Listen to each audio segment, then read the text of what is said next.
Mau kita mulai? Ya. Silakan. Oke, Assalamualaikum warahmatullahi wabarakatuh. Yang saya hormati Pak Laras Wibowo, yang dipanggil Pak Laras ya. Ya, betul Pak Agung. Ya, dan Pak Ono Wipurbo yang saya hormati. Jadi beliau ini jabatannya tinggi sekali nih Pak. Direktur Komersial dan Pengembangan di PT Pegas ya. Oh, ternyata kita satu alumni juga Pak dari Jogja ini. Oh ya. Oke. Untuk mempersingkat waktu, Bapak ada PowerPoint, Pak? Ada, Pak. Mungkin sharing-sharing sedikit aja untuk Oke, boleh. teman-teman. Siap. Jadi tema kita kali ini adalah Internet of Things ya. Jadi peluang dan tantangan terkait dengan tren teknologi yang sekarang. Cukup menarik nih, banyak bener yang ini. Silakan Pak. Iya, terima kasih. Sebentar, suara saya jelas Pak ya? Jelas, sangat jelas. Sangat jelas. Terima kasih. Juragan internet kok ya, harusnya jelas ya. Iya. Kita bikin sendiri Pak internetnya. Iya.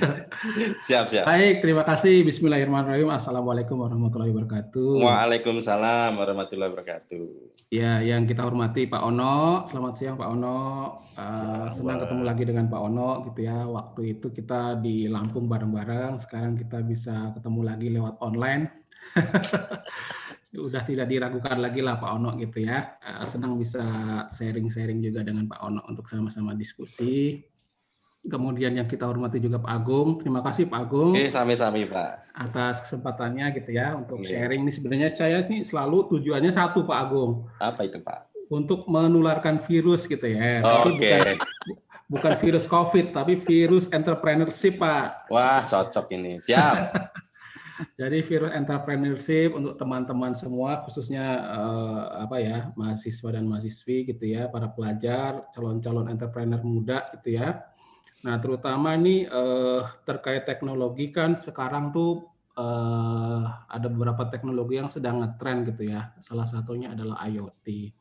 Saya pengen share sedikit tentang IoT, mungkin nggak lama-lama karena mungkin nanti kita diskusi aja gitu ya. Siap. Silakan. Sebentar izin saya share screen. Apakah sudah terlihat? Sudah, sangat jelas sekali. Oh, baik, terima kasih. Ya, saya coba share ini. Ya, untuk teman-teman semua, topiknya sore ini kita diskusi bincang teknologi ONO bersama Institut Teknologi Tangerang Selatan tentang teknologi IoT gitu ya, terutama di era revolusi industri 4.0. Tak kenal maka tak sayang nih. Oke, siap. Jadi izin kenalin dulu PT Pegas Telekomunikasi Nusantara atau PGNCom ya, kita biasa sebut gitu ya. Jadi ini PGNCom ini bagian dari perusahaan gas negara, yang juga sekarang itu bagian juga dari Pertamina gitu ya, karena Pertamina itu punya sekitar 56,96% saham di PGN, sisanya dari publik gitu ya. PGN itu punya 10 anak usaha, 9 anak usaha.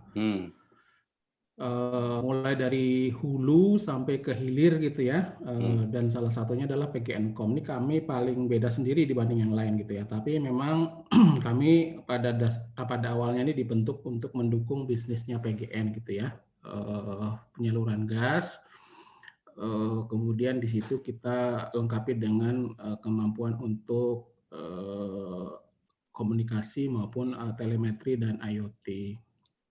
Jadi lahirnya PGNCom ini memang dari kebutuhan internalnya PGN gitu ya. Tapi sepanjang perjalanan akhirnya kesini semakin lengkap layanannya, semakin matang pengalamannya, terutama di industri migas. Tapi kami juga merambah ke industri yang lainnya gitu ya. Akhirnya sampai sekarang bisnisnya semakin besar. Nah, untuk IoT sendiri, ini mungkin teman-teman sudah banyak tahu lah ya, sudah banyak dengar gitu kan, Internet of Things. Cuman kita pengen sharing, diskusi tentang kerangka apa sih IT itu gitu ya. Tentunya udah paham semua lah ya revolusi industri 4.0 gitu kan, era digital lah intinya gitu kan, di mana semuanya itu blur, udah semua bisnis proses itu menjadi digital, kemudian interaksi sesama manusia juga menjadi digital dengan menggunakan teknologi komunikasi dan informasi, semuanya gitu ya, disruption gitu ya. Sekarang ada sharing ekonomi, Grab, Gojek, yang lain-lainnya gitu ya, itu perusahaan di bidang transportasi tapi tidak punya aset motor atau mobil satupun gitu ya. Jadi middleman menjadi sesuatu yang penting. Itulah inti dari sharing ekonomi. Maaf.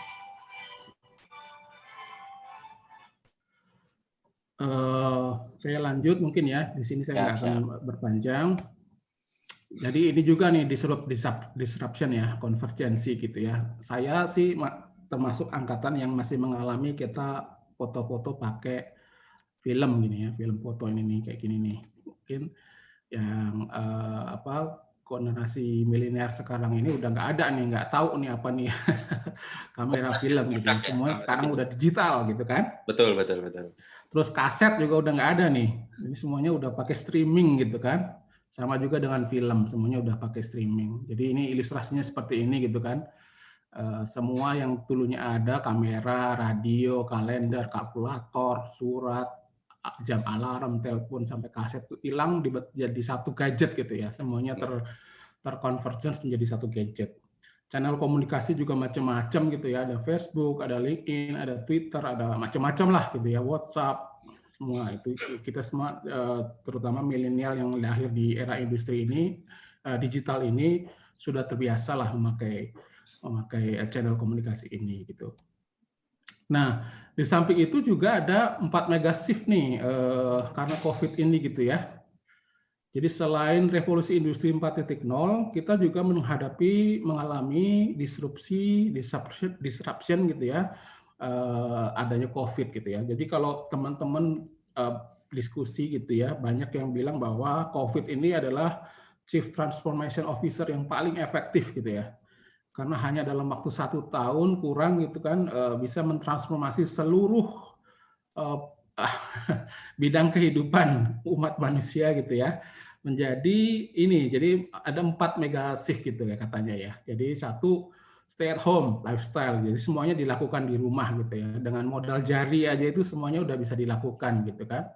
Klik gitu semuanya, mulai dari beli kebutuhan bulanan, bayar listrik, bayar telepon, semuanya, pesan makanan, semuanya pakai jari. Itu menjadi sebuah lifestyle yang baru gitu ya.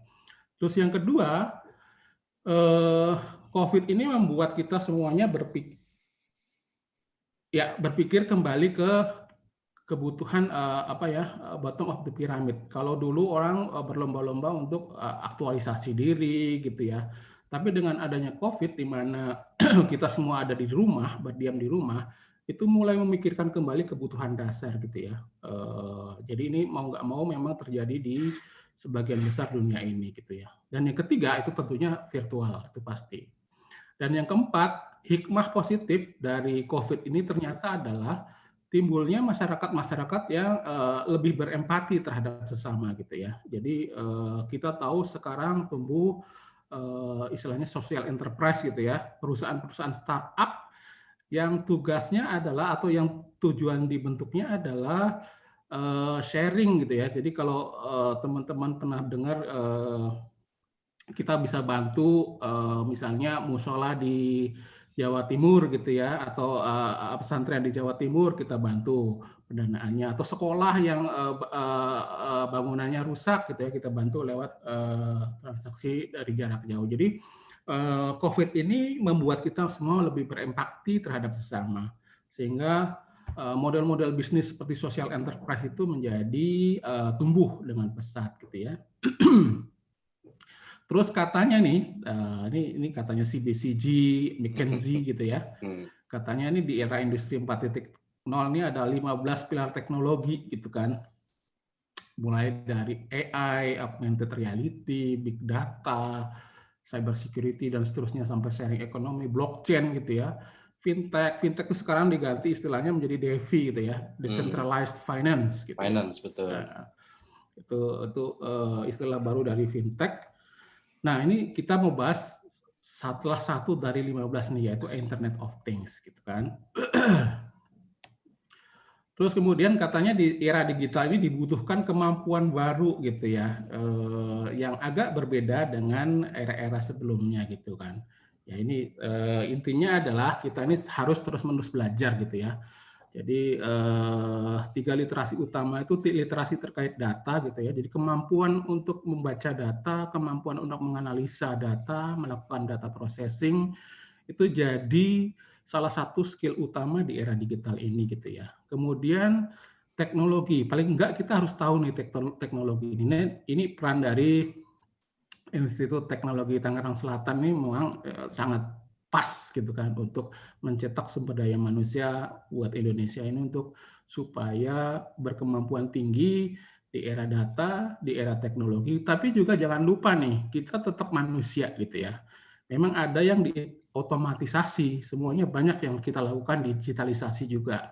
Tapi manusia itu tetap manusia. Ada pekerjaan-pekerjaan yang tidak bisa diganti oleh mesin gitu ya. Seperti misalnya nih keterampilan sosial gitu ya kan. Jadi kemudian kreativitas nih mesin learning-nya kayaknya belum ada nih. Saya belum, mungkin sudah ada tapi masih dalam tahapan riset mungkin ya. Itu jadi pekerjaan-pekerjaan yang memang pada dasarnya menjadi apa ya, hakikat dari manusia untuk melakukannya itu tetap harus didalamin gitu. Nah, kalau IoT sih ini teori aja gitu ya. Intinya sih Internet of Things itu adalah sensor yang bisa berkomunikasi dengan sensor yang lain, menghasilkan data yang bisa diolah lebih lanjut untuk apapun gitu ya. Tujuannya itu sebenarnya ada ini.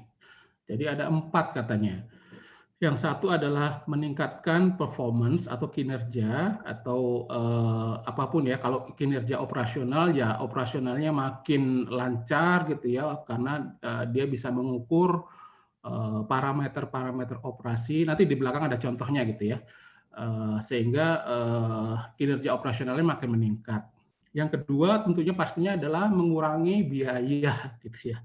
Ini terutama untuk industri-industri yang besar gitu kan, biasanya mereka melakukan otomatisasi lewat IoT itu untuk mengurangi cost. Kemudian yang ketiga itu juga untuk menambah revenue gitu, jadi ada revenue stream atau apa ya istilahnya sumber pendapatan baru gitu kan dengan adanya layanan IT yang dikelola oleh perusahaan tersebut. Yang keempat sama dengan senada dengan revenue stream ini adalah adanya layanan-layanan baru yang inovatif gitu ya dengan bantuan teknologi IoT. Jadi saya cepat aja. Dari sisi arsitektur, basically IoT ini terbagi menjadi 4 gitu ya. Satu adalah dari sisi sensornya ya, sensor atau aktuator. Nanti teman-teman pasti bisa tahu lah ya belajar apa bedanya sensor dan aktuator gitu kan. Sensor itu menangkap data, aktuator itu ngirim data, yaitu bersifat pengendalian atau kontrol. Terus yang kedua adalah dari sisi jaringan ya, connectivity. Itu maaf. Atau juga middleware-nya gitu ya. Artinya middleware ini adalah mengatur supaya melakukan tes terhadap sensor ini supaya jangan ada sensor asing yang ngirim data juga ke sistem gitu ya. Jadi sensor ini harus diregistrasi, harus didaftarkan, harus diverifikasi bahwa sensor ini valid untuk mengirim data. Itu ada di middleware. Kemudian ketiga adalah aplikasinya gitu ya. Banyak di sini bisa macam-macam tergantung use case-nya, tergantung apa ya penggunaannya, termasuk juga billing. Dan yang terakhir pasti nih data-data yang dikumpulkan dari sensor ini pasti harus kita analisa ya. Jadi di belakangnya ini penyimpanan datanya gitu. Nah, kebetulan kami memang sedang meneliti beberapa teknologi khususnya untuk connectivity gitu ya, teknologi jaringannya. Jadi ada teknologi namanya LP1, Low Power Wide Area Network gitu kan. Jadi kalau bisa dibikin metrik itu sebenarnya metriknya ada dua yang menjadi penentu gitu ya. Satu adalah dari jaraknya, jarak sensor ke istilahnya gateway atau BTS-nya lah. Sama yang kedua adalah baterainya nih, kan perangkat IoT itu butuh tenaga ya, sumber tenaga independen ya. Seberapa lama dia bisa nyimpen baterai itu sampai sebelum dia diganti baterainya. Jadi berdasarkan metrik ini terbagi menjadi 4, ada yang seluler, ada yang LAN, ada yang PAN, ada yang LP1 gitu ya. Nah, kami meneliti nih, ada 4 LP1 yang ada di pasaran sekarang ini. Jadi ada LoRa, ada Sigfox, ada NB-IoT, dan ada RPMA. Nanti teman-teman bisa Google lah masing-masingnya apa gitu kan. Tapi pada dasarnya yang menjadi faktor penentu dari pemilihan teknologi ini yang kami lakukan adalah dari 3 nih. Jadi satu adalah hal teknis lah ya, fiturnya, kemudahannya, scalability, seberapa jauh atau seberapa besar dia bisa menangani gitu. Jadi kalau bisa jutaan titik dia bisa handle gitu tentunya bagus. Tapi juga reliability, seberapa reliable, seberapa dapat dipercaya dia mengirimkan data gitu ya dari tadi sensor-sensor itu ke perangkat yang ngumpulin gitu ya. Jadi dari sensor ini ke gateway, kemudian ke network server dan ke aplikasinya. Jadi reliability juga penting. Tapi yang lebih penting menurut saya adalah TCO ya, biaya. Murah atau enggak gitu ya. Artinya murah itu relatif ya, optimal lah harganya dibandingkan dengan dari sisi fitur yang lainnya, fitur teknis. Dan tentunya yang ketiga yang penting juga adalah dukungan ekosistem dan komunitas. Nanti di belakang ada saya share bahwa Indonesia ini syukur kita sudah punya asosiasi IoT. Nanti ada websitenya saya tampilkan, teman-teman bisa explore di sana gitu ya. Nah, jadi yang kami lakukan adalah membandingkan 4 ini dengan beberapa fitur gitu ya. Ini mohon maaf datanya nggak bisa saya share karena sifatnya konfidensial gitu ya. Ini masing-masing dari mereka gitu kan. Jadi SLA-nya kita bandingin, spektrumnya, frekuensinya, coverage berapa kilo gitu ya. Kemudian ada kemampuan acknowledgement nggak sih pada saat sudah data diterima dia ngirim balik, oh data udah diterima gitu ya. Kemudahan untuk deployment. Gitu. Ini juga kita lihat security ini pastilah ya, security data, investasinya sama biaya operasional dan kemampuan untuk mengirim atau berkomunikasi secara 2 arah gitu ya. Karena banyak teknologi yang cuma satu arah, dia cuman ngumpulin data tapi nggak bisa ngirim, kita nggak bisa ngontrol gitu ya. Nah ini kita teliti juga ini 4-4-nya seperti apa perbandingannya gitu ya. Lanjut, jadi ini contoh-contoh aplikasi aja gitu ya, ada banyak mau dari smart city sampai ke yang smart retail gitu ya, ini di global. Nah, khusus untuk PGN, perusahaan gas negara, ini kami sedang menyusun strategi untuk menjadi perusahaan untuk smart utility gitu ya. Jadi IoT itu kami pakai untuk 6 tujuan yang terlampir di layar gitu ya. Jadi mulai dari optimalisasi operasi, untuk meningkatkan keandalan infrastruktur, untuk memperpanjang usia aset ya. Jadi investasi pipa gas maupun jaringan yang lainnya itu memang kan harus dihitung usia asetnya gitu ya. Jangan sampai terlalu cepat udah rusak gitu kan sebelum balik modal. Terus juga untuk yang kita menyediakan kebutuhan teknologi yang relevan untuk pelanggan. Nanti ada di belakang contoh-contohnya. Terus bagaimana teknologi bisa membantu untuk mengkonversi gas bumi itu menjadi produk-produk lain ya, yang bisa juga meningkatkan nilai tambahnya gitu ya. Jadi gas bumi itu kan kita tahu bisa diolah jadi pupuk gitu kan. Jadi pupuk itu bahan bakunya salah satunya adalah gas bumi. Nah, selain pupuk ada produk-produk turunan lain yang bisa kita hasilkan dari gas. Nah, ini dibantu juga dengan teknologi. Kemudian cara baru transportasi gas, PGN ini dulu transportasi atau dalam mengirimkan gas itu pakai pipa gitu ya. Tapi ini sedang diteliti juga bagaimana supaya kita tidak harus selalu pakai pipa. Itu juga kita pakai teknologi. Dan yang keenam, yang terakhir adalah bagaimana kita mencari alternatif sumber gas gitu ya dengan menggunakan teknologi. Nah, jadi kami meneliti di smart utility ini ada smart meter gitu ya, smart meter untuk pelanggan untuk mengukur pemakaian gas secara real time gitu kan, dengan menggunakan jaringan yang tadi sudah disebutkan di depan. Kemudian ada juga otomatisasi dalam bentuk SCADA, terus juga digitalisasi rumah tangga gitu ya. Ini juga kita lakukan di PGN. Nah, ini yang penting adalah yang bersifat analisa dari data gitu ya. Jadi sifat dari data-data IoT itu kan sebenarnya sangat kompleks gitu ya.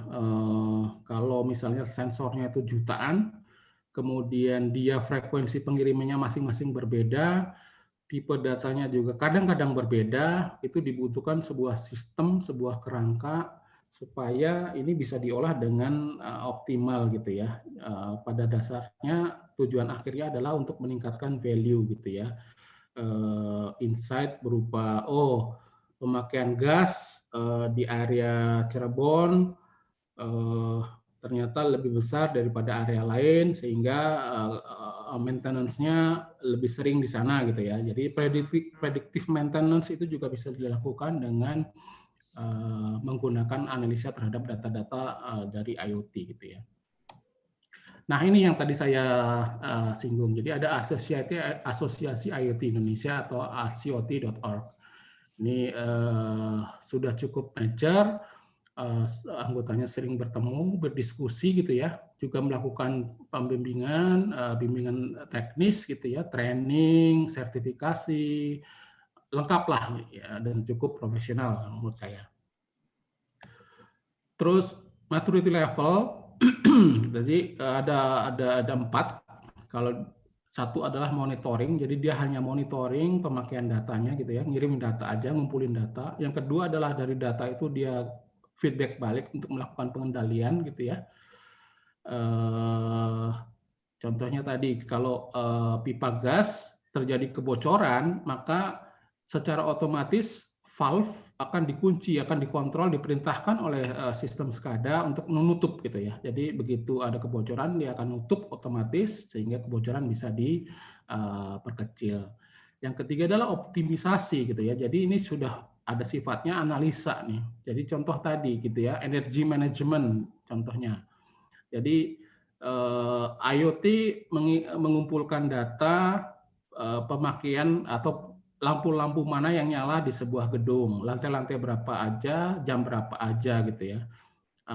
Nah, optimisasi ini maksudnya adalah dengan bantuan analitik gitu ya, machine learning, AI, itu bisa otomatis dikontrol. Lampu-lampu hanya menyala misalnya kalau dia dari jam 8 sampai jam 6 sore gitu ya, 8 pagi sampai 6 sore. Di luar itu akan mati secara otomatis. Atau jika ada orang baru lampunya nyala. Kalau ruangan kosong otomatis lampu mati. Nah, itu adalah optimisasi untuk penghematan energi gitu ya. Nah, yang paling mature di level IoT itu adalah autonomous. Jadi sudah semuanya otomatis gitu ya. Seperti misalnya ini contohnya nih mobil ya. Kita tahu bahwa beberapa perusahaan besar dunia ini sedang bikin mobil yang bisa jalan sendiri gitu ya. Nah, itu adalah level yang paling tinggi dari pemanfaatan teknologi IoT ini yang sudah mencapai level autonomous gitu. Ya cepat aja, ada resiko IoT iyalah. Compatibility itu pasti karena vendornya banyak, produsennya banyak, ya ini pasti harus dijaga supaya masing-masing bisa saling bekerja ya, datanya kompatibel gitu. Jadi tidak merepotkan atau menambah biaya buat pemakainya. Kompleksitas itu pasti, ini juga harus dicari caranya supaya kompleksitas ini bisa menjadi optimal, bisa disiasati lah ya. Kemudian yang terakhir pasti adalah security. Gitu ya. Jadi ada kasus-kasus di mana orang bisa melakukan hacking karena di sebuah rumah dipasang CCTV, tapi justru CCTV itu dihack sehingga orang luar yang tidak berhak bisa melihat keadaan rumah itu, gitu ya. Nah itu adalah risiko-risiko dari IoT yang teknologi IoT. Nah, ini contoh-contoh aja. Jadi precision agriculture atau Smart farming ya. Iya betul. Jadi pertanian presisi lah istilahnya gitu ya.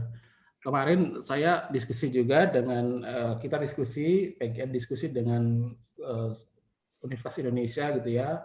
Mereka meriset kalau mereka kan di Depok ya. Di Depok itu terkenal dengan belimbing gitu ya. Nah, mereka membantu petani belimbing di Depok itu untuk mengukur kadar pH tanah, kemudian berapa lama belimbing itu akan panen gitu ya. Itu juga diukur lewat teknologi IoT dan mereka membantu sehingga panennya belimbing di Depok itu bisa lebih terukur, terprediksi, hasilnya bagus karena pupuknya terus dikasih, kemudian airnya juga terus dikasih sehingga bagus hasilnya. Nah itu adalah salah satu implementasi dari IoT ya, teknologi IoT.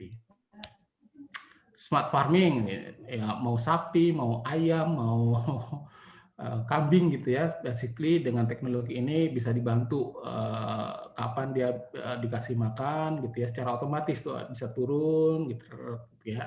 Sudah ada beberapa startup ataupun perusahaan di Indonesia ini yang menjalankan layanan smart farming ini. Drone gitu ya, ini di beberapa negara sudah biasa gitu ya. Nah, sampai ke jemaah haji juga dan umrah juga dibekali gitu ya. Kadang-kadang orang tua kita yang sedang melaksanakan ibadah umrah ataupun haji itu mereka lupa karena udah sepuh gitu ya, tertinggal atau terlewat dari rombongan gitu ya, sehingga akhirnya dicari-cari. Tapi dengan bantuan IoT ini bisa dalam bentuk jam, bisa dalam bentuk kalung gitu ya, mereka bisa dipantau lewat mapping, lewat aplikasi gitu ya di handphone. Oh, nenek ada di sana gitu ya. Jadi semuanya bisa aman. Nah, ini contoh-contoh aja vertical application tadi udah disinggung gitu ya. Sampai ke smart campus, ini diskusi juga dengan satu kampus, mereka sudah menerapkan ini gitu ya. Sehingga penggunaan energi di kampus tersebut itu sangat efisien. Dan juga semua informasinya updated. Akses kontrol masuk ke sebuah ruangan juga sudah otomatis gitu menggunakan pengenalan wajah gitu ya. Jadi ruang rektor hanya boleh dimasukin rektor gitu ya, hanya bisa dimasukin oleh rektor, kemudian yang lain-lain juga tergantung dengan level security yang ada gitu ya. Nah, yang paling banyak biasanya ini gitu ya, kita ngukur kualitas tidur, kita ngukur berapa langkah, hari ini kita sudah berjalan, dan lain-lain gitu ya. Jadi sebenarnya teknologi IoT maupun internet nih secara umum ini memanfaatkan hukum Metcalfe gitu ya. Jadi semakin banyak, intinya nih semakin banyak orang yang memakai jasa itu, maka transaksi yang terjadi itu tidak linear, tapi menurut hukum ini nih, N kali N-1 kali 2. Jadi kalau ada 8 user, maka transaksinya ada 28. Bayangin kalau ini jutaan atau miliaran user gitu. Jadi ini akan sangat banyak potensi untuk melakukan transaksi gitu ya. Jadi itu secara umum gitu ya, IoT, teman-teman semua mudah-mudahan ini bisa sharing ini bermanfaat untuk teman-teman semua. Intinya sih tadi, jangan takut untuk bikin solusi terkait IoT. Kita juga akan sangat senang gitu ya, sebagai BUMN kita juga bisa bekerja sama dengan teman-teman semua. Kita kan perannya ada beberapa ya BUMN itu. Satu, bridging gitu ya, kita punya market. Kalau teman-teman semua punya ide, kita bisa kembangkan barang, kita akan masuk barang ke market tersebut gitu ya. Itu akan sangat memungkinkan. Kemudian kita juga bisa jadi mentor gitu kan, baik secara teknis maupun secara bisnis. Teman-teman butuh akses ke pendanaan, kita bisa bantu gitu ya. Intinya adalah mari kita bikin ekosistem yang produktif supaya tadi tujuan akhirnya adalah kita menjadi bermanfaat bagi sesama kita. Itu dari saya, Pak Agung, Pak Ono, mungkin selanjutnya kita bisa diskusi. Terima kasih. Oke, terima kasih Pak Laras. Ini presentasinya karena anggota IEEE jadi agak tinggi nih bahasanya.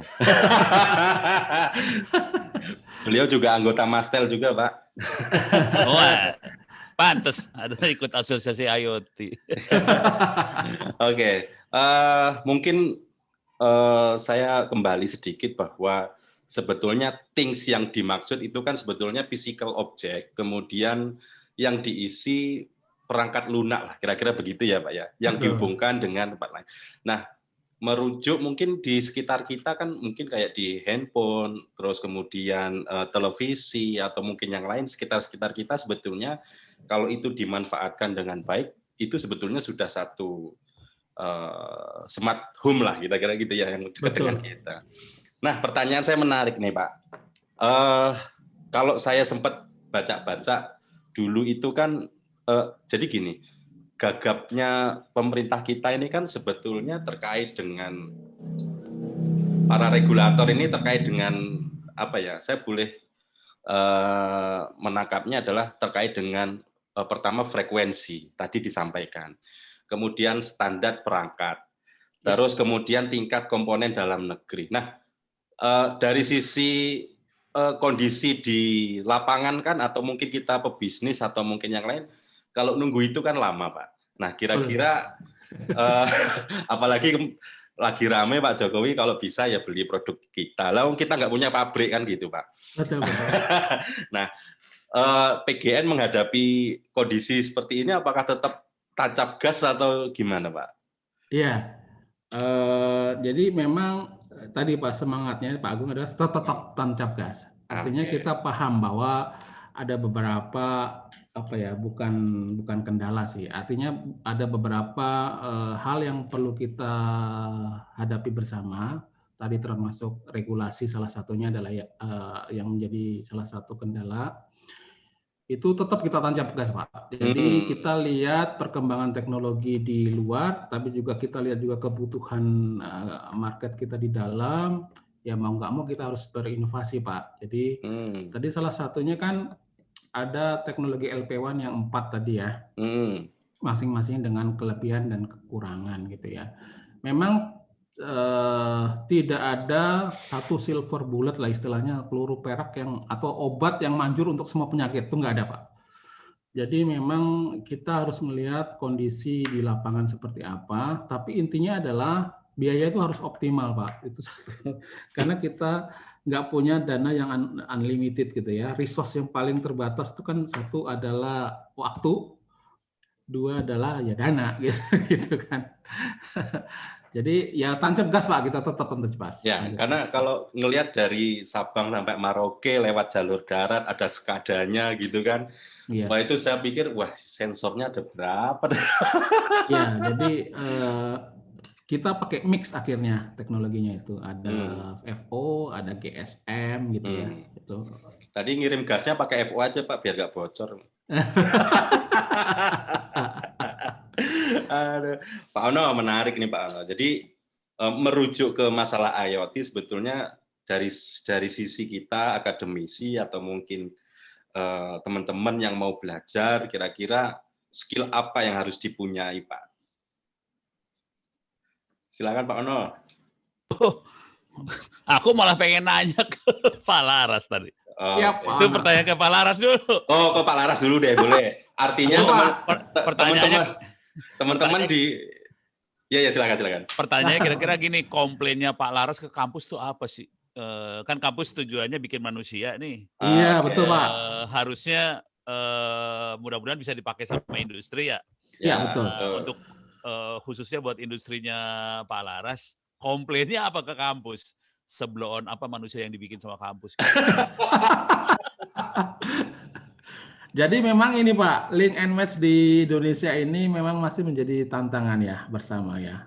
Jadi industri kebutuhannya udah sampai mana, tapi kadang-kadang kurikulum di universitas ini masih sangat basic Pak gitu ya, levelnya basic. Nah tapi saya melihat tren gini Pak, jadi apalagi dengan apa sih istilahnya kurikulum yang sekarang nih ya, jadi kan kurikulum Merdeka itu bukan? ya. kurikulum merdeka di mana semua kampus tuh bebas untuk berkreasi gitu kan. Saya rasa sih kalau mau itu gapnya makin kecil, harus makin banyak Pak dialog antara kampus dengan industri, gitu ya. Jadi sering-sering ngobrol, kita bareng-bareng, kita bikin produk bareng ya. Karena kemampuan universitas ya, terutama sebagai dunia akademis itu kan punya banyak thinker Pak, gitu kan. Jadi kalau kita ini bisa gabungkan, kita bisa ngobrol, itu saya rasa sih Indonesia ini akan kayak negara lain lah. Kita apalagi saya ini bukan ini ya Pak ya. Satu hal yang saya pernah sekolah di luar negeri. Jadi yang unik buat mahasiswa Indonesia Pak di sana, di luar negeri, dimanapun gitu ya. Dari universitas manapun S1-nya, itu adalah SKS Pak, sistem kebut semalam. Jadi misalnya besok ujian kita baru nongkrong di depan buku tuh 2 hari sebelumnya gitu ya. Tapi hasilnya bagus-bagus Pak. Itu artinya apa? Sebenarnya dari sisi sumber daya manusia nggak kalah kita. Jadi dari sisi kemampuan menyerap analisa itu kita nggak kalah. Tapi memang itu di luar negeri itu link and match industri dengan akademis itu sangat erat Pak. Profesor Harvard itu bisa jadi CEO sebuah perusahaan startup besar ya, atau perusahaan Fortune 500 gitu ya. Nah, Indonesia kalau bisa kayak gitu juga gitu ya. Jadi artinya benar-benar terjadi udah blend antara universitas dan antara dunia akademis dan dunia industri gitu. Jadi produk ataupun apa ya, hambatan-hambatan yang terjadi sekarang ini bisa kita kurangin gapnya. Itu sih Pak. Ini Pak Jadi Laras saya nggak komplain Pak, tapi Pak Laras sopan banget. Saya nggak komplain. Nggak mau komplain dia. Nggak, maksud saya pertanyaannya ya jujur kita butuh komplain sih sebenarnya. Ya, maksudnya contohnya gini, ilmu Hmm. apa yang kita kurang, ilmu apa yang harus kita kuatin ke mahasiswa, Ya. bekal pengetahuan apa yang perlu kita kuatin supaya bisa masuk ke Pak Laras gitu. Iya, jadi gini Pak, kalau mau ada 2 sebenarnya Pak. Satu hal yang bersifat hard skill, satu lagi yang bersifat soft skill gitu ya. Kalau hard skill, menurut saya sih kalau bisa yang teknologi yang terbaru yang lagi ngetrend tuh kayak blockchain kah, IoT kah, itu apa dimasukin dalam kurikulum Pak. Jadi tapi intinya gini, bukan teori ya, tapi hasil akhir Pak. Jadi produk. Jadi KPI atau KPI apa sih? Nilai dari mahasiswa itu bukan ditentukan dengan teori, tapi dari sisi produk gitu yang dihasilkan. Setuju. Mari kita siksa mahasiswa di Mari kita ITTS. siksa. Ini masukan bagus soalnya. Iya, jadi bagian yang ini. Jadi itu artinya ini saya belajar dari teman saya di sekolah Pak, dan dia emang isinya itu anak-anak jenius, anak-anak pinter gitu ya, dan dia nggak dikasih teori sama sekali, cuman dia dikasih satu tugas saja, bikin produk terkait sosial media misalnya gitu kan, dia bikin. Ada juga teman satu anak tuh yang tiap hari mainan drone aja gitu ya, tapi dia mikir tuh produk apa yang gue bisa hasilkan dari sini. Jadi dia dinilai itu dari sisi produk gitu ya. Nah itu mungkin nanti bisa kita kurikulumkan gitu ya. Saya nggak tahu bapak-bapak yang lebih kompeten gitu ya, supaya benar-benar nih kita bisa menghasilkan sesuatu produk yang berdaya guna, bernilai tambah gitu. Terus yang kedua, ini kan dari sisi hard skill Pak. Yang kedua adalah dari sisi soft skill gitu ya. Kalau saya lihat Pak, teman-teman yang baru lulus universitas gitu ya, itu begitu mulai kerja pertama kali itu gagap, karena ya dia tidak bisa, kan biasa kalau kuliah itu kita kerja sendiri ya, tapi begitu diharapkan masuk ke lingkungan kerja itu dia harus bisa bekerja sama dengan orang lain gitu ya. Kalau tiba-tiba dia dikasih tanggung jawab memimpin tim, ya dia harus bisa memimpin tim. Makanya mungkin apa ya, pengalaman organisasi ataupun ilmu soft skill, teknik negosiasi, bagaimana cara presentasi yang baik gitu ya, itu juga dimasukkan di kurikulum Pak. Nah, itu masukan bagus banget. Jadi masukan bagus banget yang terakhir. Pak Agung, bagus yang terakhir. Kita di semester 2 ini ada Internet of Things kan Pak? Nah, itu Ya. Ono yang harus ngerjain ya. Jadi kita agak sedikit berbeda sih Pak. Jadi di ITTS ini Python aja semester 1 udah dapat ya. Wih, mantap itu.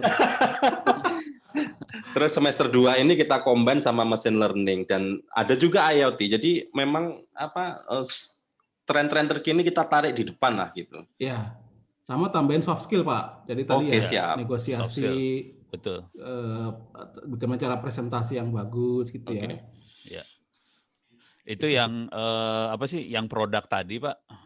Jadi kita udah ngobrol di internal di kampus sih. Jadi kalau anak-anak punya produk itu bisa menggantikan kredit tugas akhir. Jadi tugas akhirnya langsung dicoret. Kamu udah selesai tugas akhirnya karena udah punya produk. Jadi bisa kayak gitu juga sih. Wah, mantap tuh, mantap tuh. Itu ya sebenarnya universitas negeri gitu ya, maksudnya bukan melakukan dikotomi antara negeri dan swasta gitu ya, tapi universitas-universitas yang udah besar-besar gitu harusnya bisa kayak gitulah ya. Lebih ini Pak, yang negeri mungkin lebih alot, lebih susah buat Malah lebih alot ya. Ya, buat manuvernya susah. Karena dia kan harus ada persetujuan senat, perguruan tinggi lah, apalah puyeng. Oh, iya Karena sih. kita kecil lebih gampang manuvernya. Iya, Tinggal betul. Pak Agung, gimana kalau gini? Ayo, ajar bleh. Saya dukung Pak. Ajar bleh. Ya. Kalau terkait dengan ini kan tadi kita bicara masalah apa namanya ada sedikit perangkat-perangkat ya Pak ya. Nah, perangkat dan mungkin ada software yang mungkin terkoneksi dengan API dan sebagainya ini kan terkait dengan ya kita masih berkutat di masalah keamanan dan privasi. Nah, kira-kira dari sisi industri selama ini dari sekian banyak produk dan mungkin tadi sudah diklasifikasi secara revenue, secara teknologi, macam-macam dan sebagainya itu dan mungkin sekarang perkembangannya terkait dengan dunia apa namanya security juga lagi mungkin di beberapa pemerintah dan sebagainya atau mungkin di apa namanya swasta security itu kan biasanya hanya add-on ya, padahal itu adalah harusnya masuk dari sisi awal gitu, bukan sebagai add-on. Nah, PGN selama ini gimana Pak implementasinya?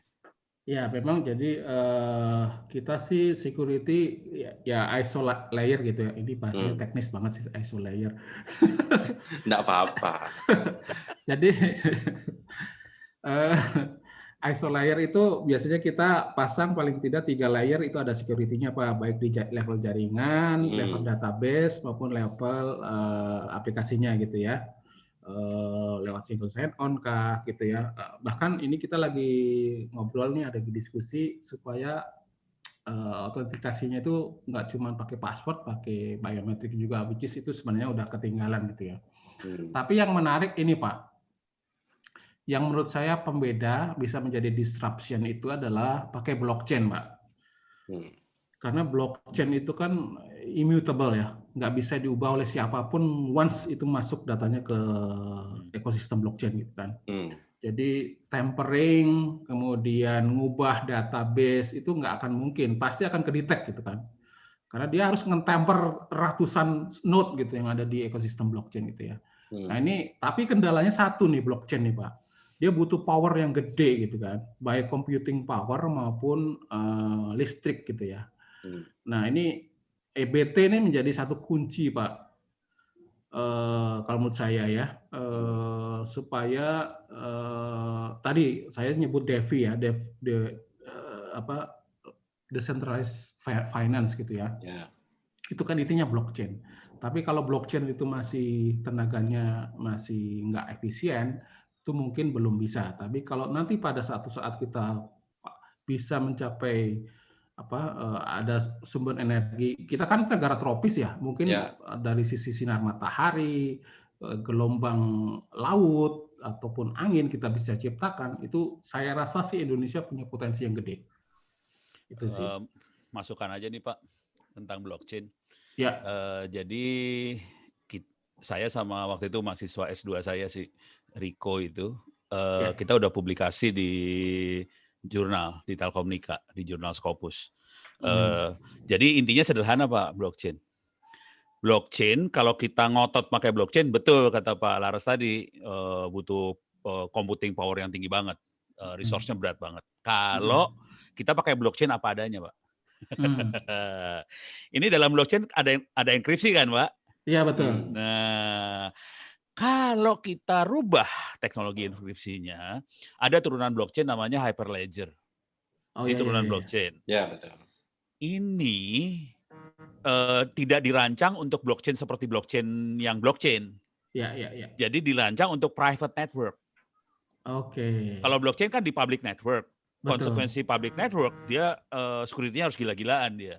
Betul. Supaya nggak bisa dihajar, nggak bisa dirubah. Jadi kesepakatannya pasti nggak akan kurang dari 51%. Nah, Hyperledger itu dirancang untuk private network. Konsekuensinya enkripsinya di bawah itu. Kemampuan algoritma enkripsinya di bawah, security enkripsinya di bawah itu, tapi tetap secure.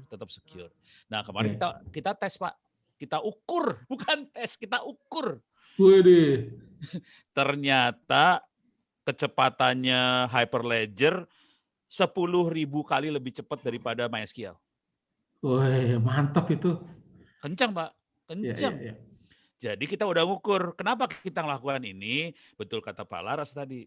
Jadi ini kisah di balik itu ceritanya adalah Dirjen Pajak.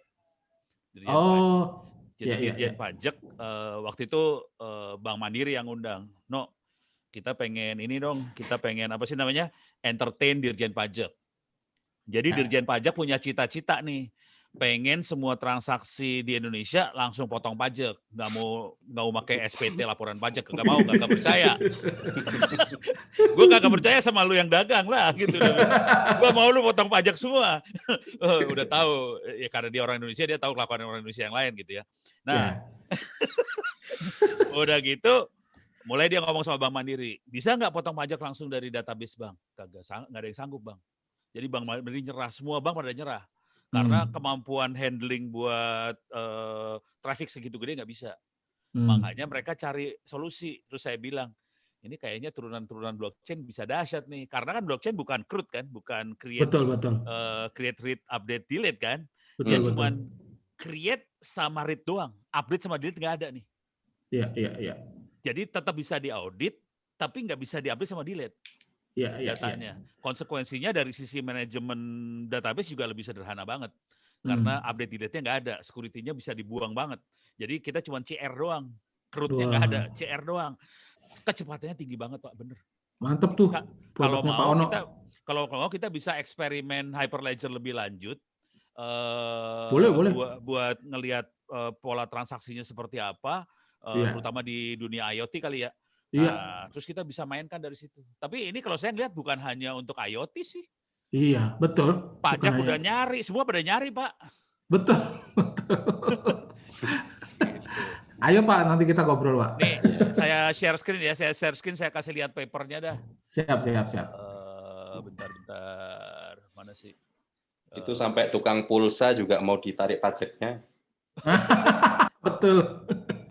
Ini tadi saya stop share screen ya? Iya, stop, Pak. Stop, Pak.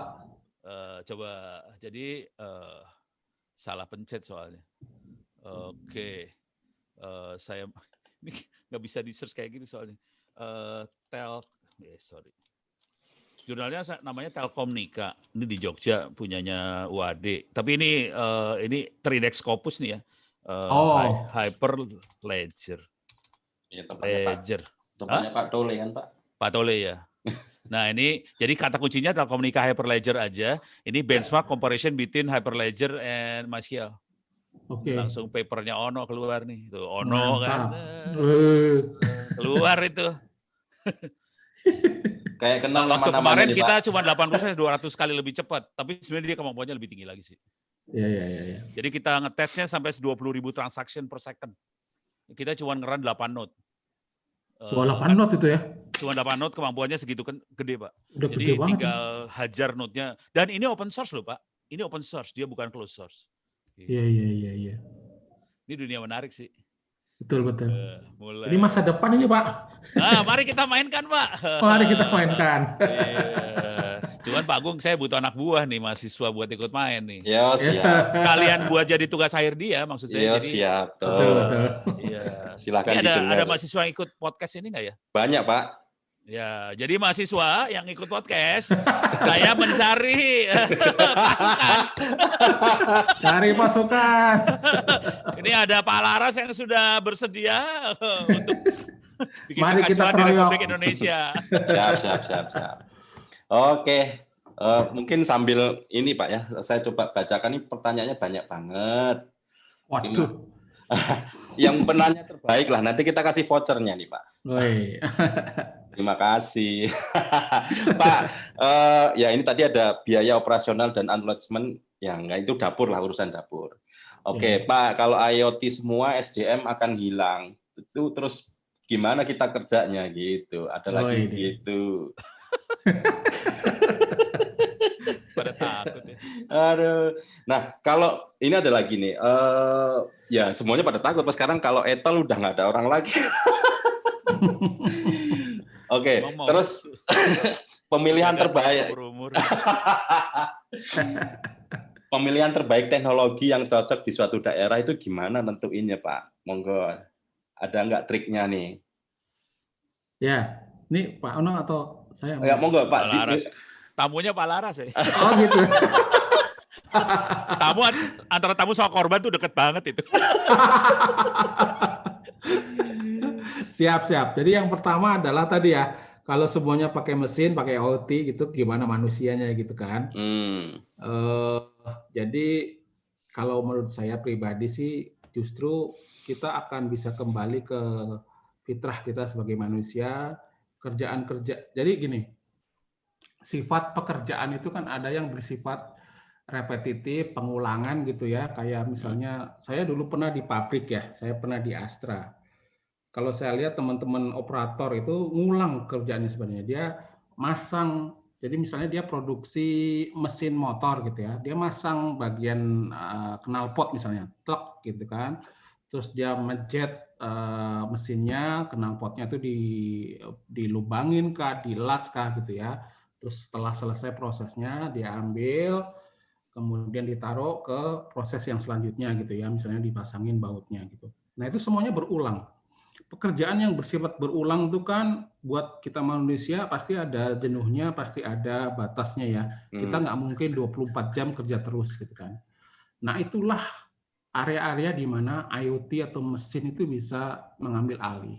Manusia bisa melakukan pekerjaan yang lebih bersifat kreatif tadi ya, kreatif, strategis gitu ya. Jadi ngedesain mesinnya, gitu kan, ngedesain bentuk mesin atau bentuk motor yang enak untuk dinaikin gitu ya, fitur-fiturnya apa aja. Jadi manusia akan lebih, justru menurut saya pekerjaannya akan lebih banyak ya? Bervariasi, berwarna gitu ya. Betul. Jadi pekerjaan yang bersifat bahaya gitu.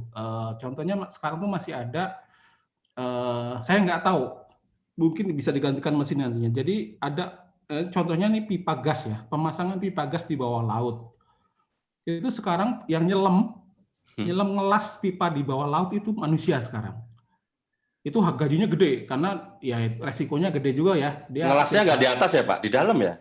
Di dalam Pak, ada las air ada. Oh las air ada ya? Ada. Baru tahu. Sama gue juga baru tahu. Itu ada sertifikatnya, ada skill khusus Pak. Jadi dia harus punya sertifikat nyelam, sertifikat las, bawa air gitu ya. Itu cuman gajinya gede makanya karena teman tetangga saya hilang berapa orang Pak di laut di Selat Sunda Pak. Nah, tapi bukan waktu ngelas, dia survei buat jembatan jembatan yang antar Jawa Sumatera. Mereka survei angkatan laut, survei ke bawah, hilang ke bawah arus. Resikonya kayak gitu tuh. Ngeri banget. Betul. Jadi makanya itu sangat jarang tuh orang yang berprofesi seperti itu kan. Nah, itu nanti bisa diganti mesin gitu ya. Kapal selam laut bisa ngelas terus secara otomatis gitu kan. Jadi manusia udahlah kerja yang enak-enak aja. Jangan yang bahaya-bahaya kayak gitu kan. Benar. Jadi itu kayak gitu. Terus yang kedua tadi adalah kalau nggak salah bagaimana cara tips and tricks untuk memilih teknologi yang pas ya. Ya. Jadi contohnya gini, kalau misalnya nih kita masang pipa gas di area terpencil gitu ya, di mana di sana itu kita nggak mungkin narik fiber optik gitu kan, karena konturnya terlalu berbahaya, terlalu terjal gitulah, banyak pegunungan gitu kan. Ya artinya kita akan melihat apakah di sana sudah ada GSM, ya kan? Kalau ada GSM berarti ada sinyal ya. Kalau misalnya sinyalnya adalah masih 3G atau 2G, kita akan bikin ya kalau perlu cuman SMS gitu ya. Jadi data logger kita istilahnya, modem kita itu cuman begitu dia terima data dari meter, dia ngirim lewat SMS, udah seret gitu ya. Nggak perlu canggih-canggih pakai yang tadi 4 itu. Jadi seperti itu, kita sesuaikan dengan kondisi lapangan gitu ya. Tapi kalau yang ideal, lokasinya pas, ya kita pakai teknologi yang bisa optimal. Gitu. Oke, berarti kita kondisikan dulu di sekitar kita ini kira-kira butuhannya apa gitu ya. Baru itu yang dipakai. Betul. Kalau perkembangan IoT di dunia kesehatan gimana nih Pak? Di saat pandemi kayak gini nih, harusnya seperti apa nih gitu? Sebenarnya Halodoc itu juga udah IoT loh itu. Ini telemedicine ya? Bukannya jualan ya, tapi ya bentuknya kalau menurut saya sayangnya sih masih dasar ya. Belum yang telemedicine yang ideal sesuai dengan teori akademis gitu ya, di mana kebetulan saya dulu tesis S2 saya itu e-health. Jadi e-health aplikasi, jadi dokter itu nggak perlu ketemu langsung dengan pasien gitu ya. Jadi waktu itu ada beberapa use case, satu ibu hamil, kedua adalah pasien yang butuh pemeriksaan karena dia diabetes, ada 4. Jadi itu kita bikin aplikasinya, kita bikin juga protokol komunikasinya masing-masing gitu ya. Jadi itu kok saya lihat sekarang tuh belum ada gitu. Mungkin di dunia, di luar negeri mungkin ada gitu ya. Tapi sejauh yang saya lihat sih cuman interaksi antara dokter dan pasien lewat kayak misalnya Zoom gitu ya. Tapi misalnya dipasangin gelang otomatis ngukur detak jantung, terus kemudian dokternya bisa ngelihat dari aplikasi itu, saya lihat kok belum ada gitu ya. IoT-nya belum ada ya, masih manusia sama manusia, baru chatting doang. Baru chatting gitu kan. Harusnya tangannya dimasukin chip ya Pak ya? Gua nggak mau. Aduh. Nah kalau melihat dari beberapa mungkin di Indonesia yang terkait dengan ya belum siapnya masyarakat menghadapi IoT ini, peran serta mungkin dari sisi ya mungkin semua ya, jadi dari sisi regulator, industri, kemudian dari sisi akademisi. Nah ini permasalahan yang muncul kan sebetulnya bagaimana mengoptimalkan dari lingkup kita ya Pak ya. Betul. Nah, ya silakan Pak. Ya, makanya tadi saya bilang bahwa kita harus tancap gas Pak. Jadi kalau nunggu sampai semuanya ideal sih kayaknya susah juga ya. Jadi makanya kita sebagai ekosistem, kita diskusi, kita dialog. Tadi seperti Pak Ono sampaikan ada teknologi-teknologi menarik gitu ya, turunan dari blockchain. Mungkin kita bisa eksplor langsung, use case-nya kita bareng-bareng definisikan, solusinya kita garap gitu ya. Jadi approach seperti itu sih menurut saya yang lebih pas. Gitu ya. Sambil nanti begitu kita skalanya cukup gede, pemerintah mulai nengok nih, itu bagus juga ternyata. Nah, mereka akan menelurkan regulasi yang terkait. Gitu, misalnya. Semoga nggak diregulasi dulu, Pak. Iya betul. Tapi serius Pak, ini Pak Agung, ini udah ada tawaran kerja sama riset sih sebenarnya. Iya betul Pak. Iya. Serius nih. Nah, serius lah, kapan nggak serius? Nanti ada Pak produk dalam negeri itu, masa kita pakai produk luar negeri dulu kan? Jujur yang tadi Hyperledger yang mulai nyerang perusahaan-perusahaan gede kayak IBM segala macam mulai ngedeketin Dirjen Pajak. Jadi mereka mulai nyerang posisi. Karena di Indonesia nggak ada yang nguasain ilmu itu gitu. Nah, ini mumpung ada Pak Ono nih. Saya butuh orang yang mau kerja sama buat risetnya. Ya, kalau PGN saya percaya tinggal di kampusnya nih. Kita harus ngegerakin orang kampus nih. Kampusnya nih. Pasukan. Harus mulai gerak nih pasukan. Siap. Nah, ini ada pertanyaan menarik nih lagi. Pak mau tanya, apakah IoT bisa diterapkan pada jaringan tanpa internet? Kebetulan di daerah saya itu akses internetnya hanya di kota. Saya kepikiran untuk menerapkan smart kampung di tempat saya. Setelah melihat materi Pak Wibowo, ada gambar kebunnya. Iya, tadi seperti kita diskusikan, sebenarnya kan kuncinya itu di connectivity ya, di jaringan lah. Gimana caranya ngirim data dari sensor ke belakang gitu kan, yang olah nanti, yang nyimpen maupun yang olah. Nah, tadi seperti saya utarakan, kalau perlu cuman pakai SMS juga bisa gitu kan, tergantung tingkat kompleksitas data yang dikumpulkan dari sensor gitu kan. Jadi dari sensornya diubah jadi bentuk teks, kirim SMS gitu kan, bisa sehari sekali, bisa sehari 4 kali kan. Cuman memang kita harus sering-sering ngisi singkatnya berarti kan, kalau pulsanya habis gitu kan. Dan SMS kan mahal ya. Betul. SMS kan mahal, jadi frekuensinya juga harus kita harus kita hitung juga gitu. Jadi bisa kita teliti gitu ya, kebutuhan pengiriman datanya seberapa besar, frekuensinya berapa besar, baru kita tentukan, oh kalau cuma butuh sehari sekali ya udahlah SMS aja cukup kali ya gitu ya, nggak perlu kita bangun jaringan WiFi atau apapun yang mungkin investasinya besar gitu. Ini buat ngasih tambahan aja ke tambahan Pak Lars. Jadi ceritanya gini Pak, saya itu jadi juri di Kalbe Junior Scientist Award. Junior artinya anak SD sama SMP ya Pak ya. Wih, mantap. Jangan berpikir dia mahasiswa, anak SD SMP. Yang menarik Pak, itu anak-anak SMP karya yang ditunjukin di Kalbe, ini Kalbe Pharma ya, Kalbe Pharma. Jadi ini perusahaan obat tapi dia kasih award buat anak-anak. Nah, yang anak-anak SMP itu ngirimnya IoT. Dan salah satu yang saya paling nempel di kepala adalah satu anak dari SMP-nya di Bantul, Jogja. Dia bikin buat hidroponik. Wih, mantep tuh. Dan saluran yang dipakai bukan SMS Pak, karena anak SMP nggak punya duit, dia pakai WiFi lokal doang, buat WiFi lokal. Jadi dia kontrolnya lokal aja, jadi pakai kayak Raspberry Pi kan kecil ya, murah kan 500 ribuan lah. Terus pakai Arduino kecil, pakai sensor-sensor itu buat hidroponik, jadi ngatur air, ngatur kayak gitu-gitu ya. Jadi kayak gitu. Dan itu hampir semuanya IoT loh.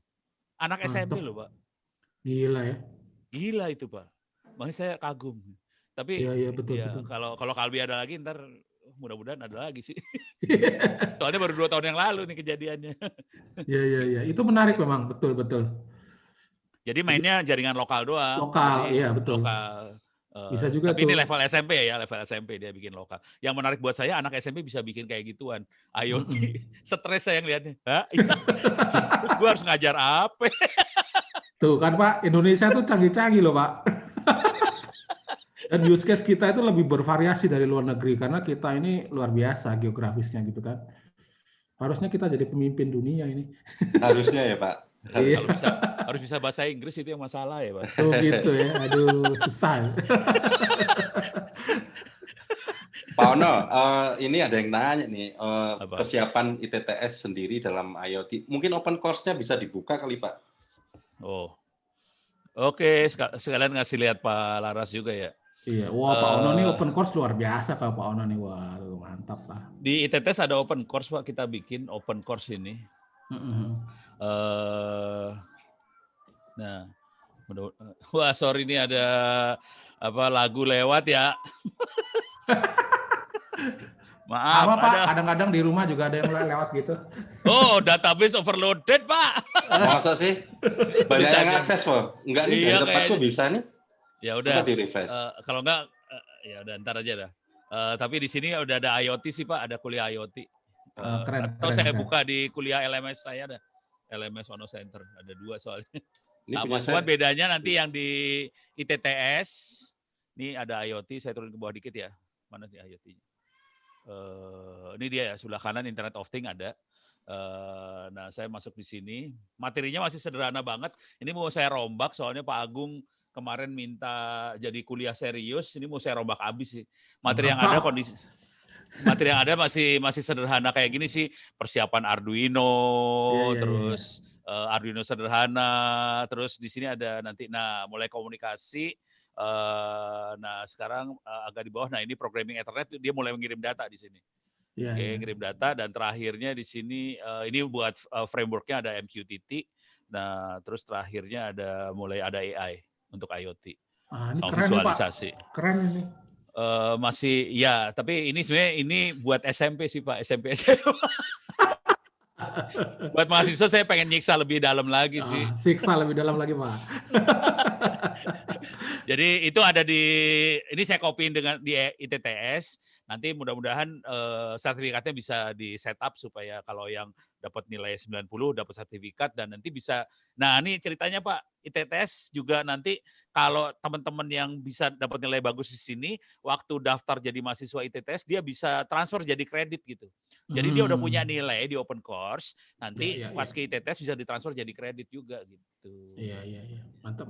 Tapi ini kebuka juga buat perusahaan-perusahaan ya. Jadi misalnya gini Pak, kalau teman-teman ini open tuh free ya, free. Yeah. Jadi kalau teman-teman di PGN butuh course yang free buat internal teman-teman buat menaikkan ilmu apa segala macam, nanti bisa coba kita bikinin juga di sini sih. Iya, siap. Mantap Pak Ono. Ya, Arduino bisa dieksplor tuh Pak. Itu juga potensi murah tapi handal. Kalau yang lebih murah lagi namanya Wemos Pak. Itu ya? udah ada Wi-Fi-nya soalnya. Arduino kan nggak ada Wi-Fi-nya. Kita harus nambahin 100.000 lagi tambahan tuh. Shield Wi-Fi. Kalau Wemos udah ada prosesor, ada Wi-Fi. Cuman jumlah sensornya lebih dikit karena keambil sama Wi-Fi dia. Gitu. Harga 60.000 sih. Ya. Mantap. Ini gue jadi dagang. Parah. Nggak apa-apa Pak. Oke. Mungkin teman-teman yang lain ada yang mau bertanya, silakan. Aku sebenarnya pengen nanya sih ke silakan. Laras. Siap. PGN.com itu provider bukan? Kayak ISP bukan? Jadi PGN.com itu punya izin NAP, punya izin ISP-nya lewat anak perusahaannya Pak, TDS. Punya Jartaptub, Jartaplog gitu ya. Punya FO sendiri juga Pak. Oke. Kan berarti bukan hanya IoT dong, servisnya juga internet dan sebagainya. Tapi kalau tiap kali ketemu Pak Laras, kenapa ngomongnya selalu IoT? Aku pengen nanya itu sih sebenarnya. Karena ini adalah yang paling Pak ya, paling bisa membawa impact Pak untuk kita gitu Indonesia ya. Menurut saya ya. Jadi dibandingkan yang lain gitu ya, kita mulai dari IoT aja dulu gitu. Makanya saya personally saya pengen nularin bahwa IoT ini penting loh buat kita. Ayo kita garap bareng-bareng gitu ya. Yang lainnya sih memang banyak gitu ya, blockchain tadi yang diangkat Pak Ono. Tapi kita mulai dari yang paling dasar dulu nih. Tadi smart farming, precision agriculture itu kan sangat relevan ya buat kita ya. Sangat. Ya kan? Ya kalau teman-teman itu punya ide-ide di bidang ini, menurut saya ini akan bisa sangat transformatif sifatnya nih. Ini menarik soalnya kan Pak Laras kan orang lapangan, jadi udah punya insting lah kira-kira materi atau topik apa yang bisa berdampak buat rakyat Indonesia. Kalau saya kan orang akademis ya, kadang-kadang saya ngelihat kok Pak Laras kenapa di IoT melulu? Oh ternyata karena itu yang impact-nya paling besar. Pak. Iya Pak, saya bisa aja bilang fintech gitu, tapi udahlah fintech. Oke. Menarik. Mungkin kalau duit besar ya fintech, tapi kalau kita lihat dampak pada ekonomi segala macam malah IoT-nya malah yang lebih besar. IoT Pak, itu untuk UMKM juga bisa tuh kan. Iya benar. Oke, menarik. Siap. Thank you Pak. Terima kasih. Saya butuh itu sih sebenarnya. Butuh informasi tadi. Terjawab ya Pak ya. Iya, aku penasaran aja kenapa ini kan provider ketemu Pak Ono juga IoT saya bilang. Iya, kenapa kok IoT? Aku dalam hati gitu doang sih mikirnya kenapa IoT, kenapa nggak yang lain gitu. Iya. Menarik. Saya pengen banyak banget riset di bidang IoT atau produk-produk bidang IoT ini yang dari Indonesia lah Pak. Karena use case kita itu akan sangat lebih kaya dibanding negara lain. Betul. Saya yakin itu. Dan dengan keterbatasan yang ada di kita, maksudnya duit apa segala macam, kita harus lebih kreatif juga sih. Betul. Itu dahsyat. Makanya saya ngelihat anak SMP bisa kayak gitu, saya stres ngeliatnya. Masalahnya dia SMP bukan SMP Jakarta atau Bogor atau apa, Jogja, Bantul Pak, pinggir. Bantul ya? Waduh, itu Bantul, kacau itu.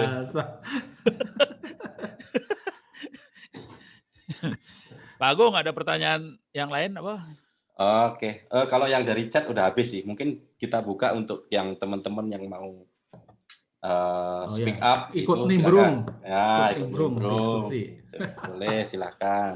Oh, ini kayaknya ada pertanyaan dari YouTube saya, Pak. Bentar. Boleh, silakan. Oh, siap, mantap. Soalnya saya streaming ke YouTube juga, Pak. Wih, mantap nih, Pak. Ono kan kurang ajar ya. Dari Adinata, bagaimana PGN menghadapi perihal produk IoT Xiaomi yang banjir di Indonesia, yang harganya murah meriah gitu. Aku baru tahu dulu Pak. Saya harus ngasih tahu, saya baru tahu juga gitu. Pak Laras, silakan Pak Laras.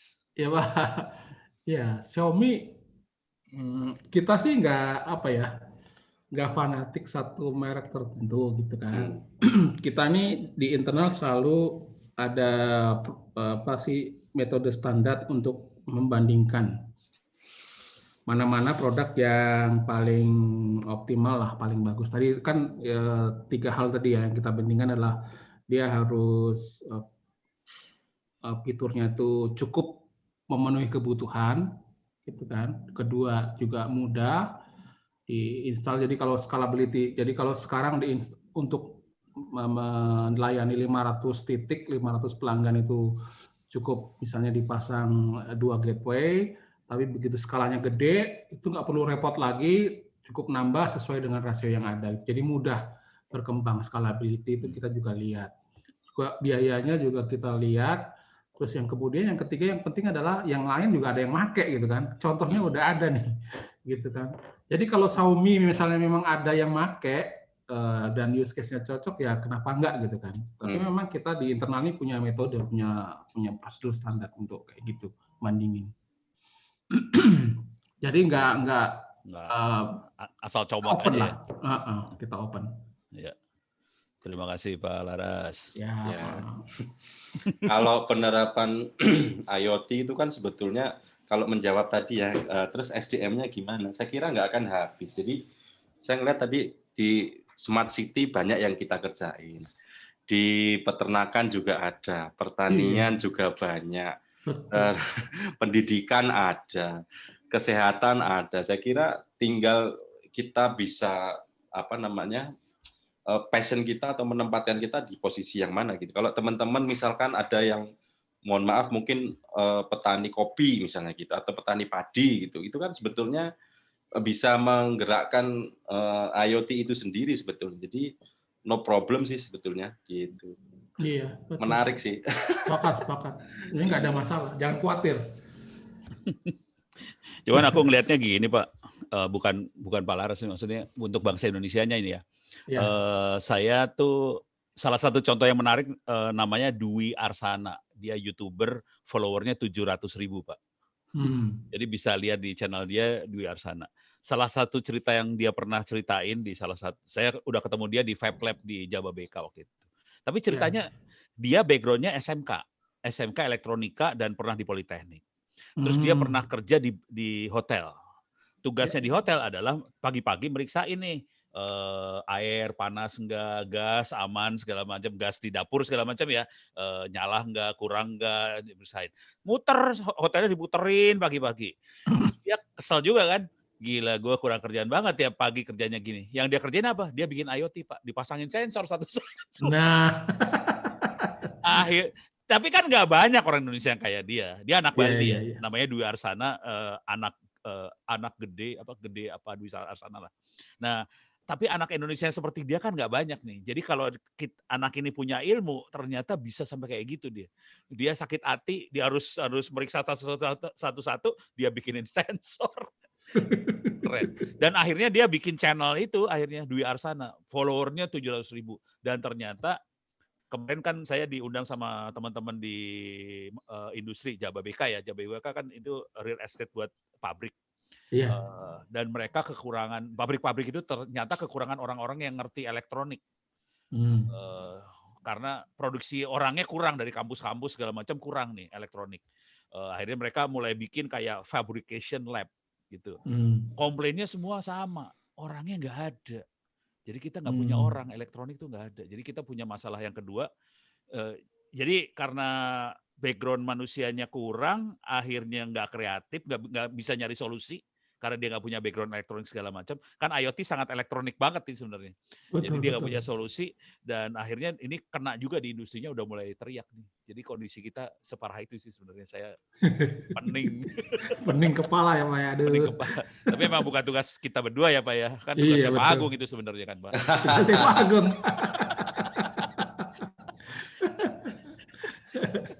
Tugasnya Pak Agung ini paling berat Pak.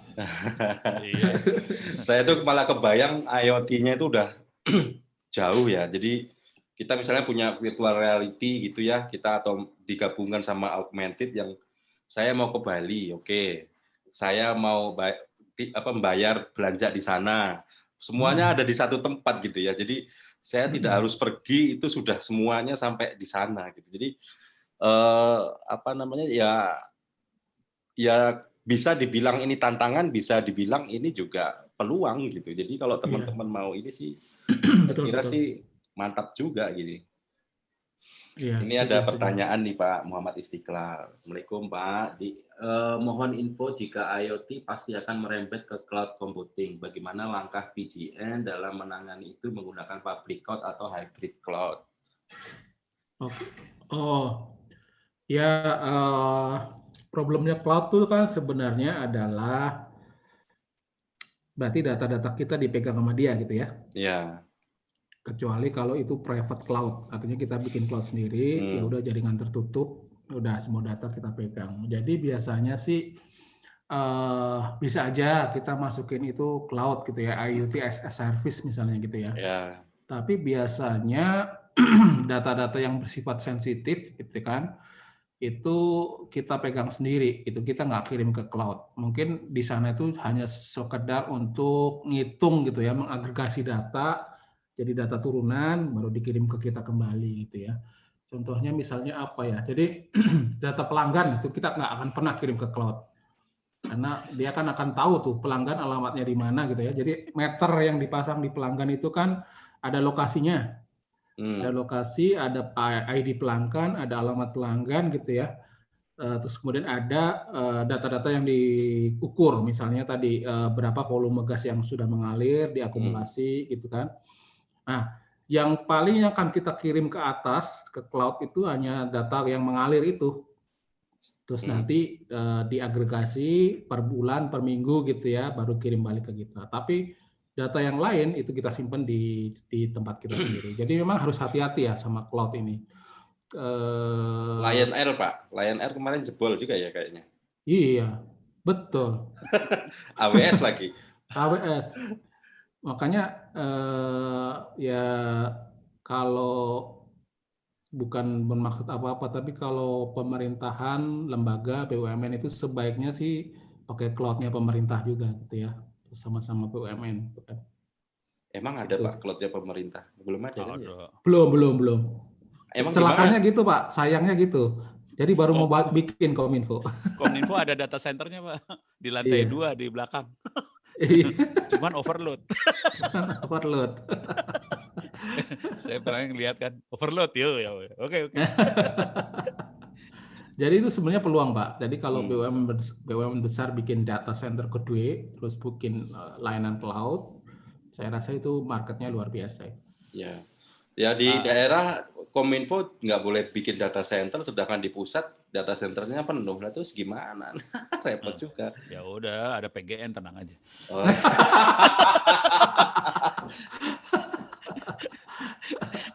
Ini tambahan aja kali, kemarin saya sama anak-anak Telkomsel sih.